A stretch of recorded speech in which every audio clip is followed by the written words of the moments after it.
రాష్ట్రపతి గారు బీసీ ఓబీసీలకు కూడా రిజర్వేషన్లు ఇవ్వాలన్న ఆలోచనతోటి బీపీ మండల్ నేతృత్వంలో మండల్ కమిషన్ ఏర్పాటు చేయడం జరిగింది.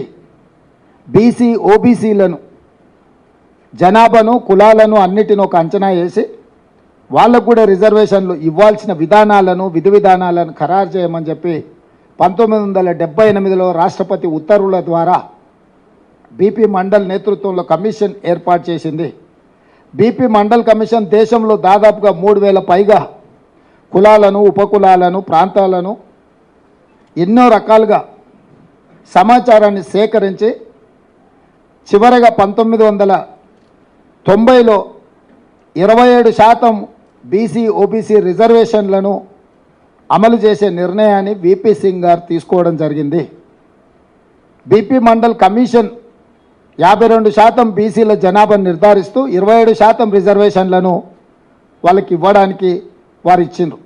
ఆ కమిషన్ నివేదికను వీపీ సింగ్ గారు ప్రధానమంత్రి ఉన్నప్పుడు 1990లో దాన్ని అమలు చేస్తూ ఉత్తర్వులను జారీ చేయడం జరిగింది. ఆనాడు ఆర్ఎస్ఎస్ అనుకూలమైన వర్గాలు ఈ రిజర్వేషన్లను వ్యతిరేకిస్తూ పూర్తి స్థాయిలో దేశంలో ఉన్నత వర్గాలకు అండదండగా నిలబడి వెన్నుదన్నుగా నిలుచుని మండల్ కమిషన్కు వ్యతిరేకంగా దేశం మొత్తము ఒక ఉధృతమైన ఉద్యమానికి పరోక్షంగా నాయకత్వం వహించిండ్రు.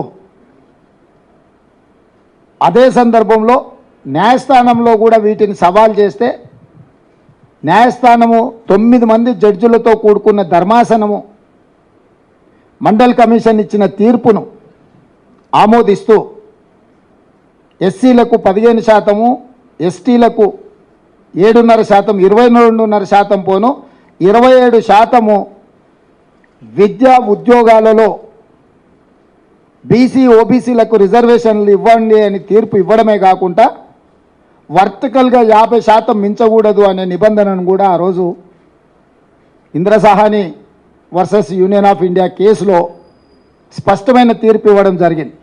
అంటే సుప్రీంకోర్టు బీసీ ఓబీసీ రిజర్వేషన్లకు కూడా మండల్ కమిషన్ సిఫార్సులను అనుమతిస్తూ వర్టికల్గా 50% మించకూడదు అనే నిబంధన పెడుతూ ఆ విధంగా కాంగ్రెస్ పార్టీ తీసుకున్న బీసీ ఓబీసీ రిజర్వేషన్లు కూడా సంపూర్ణంగా సుప్రీంకోర్టు ఆమోదంతో ఆ రిజర్వేషన్లు అమలుకు వచ్చినాయి.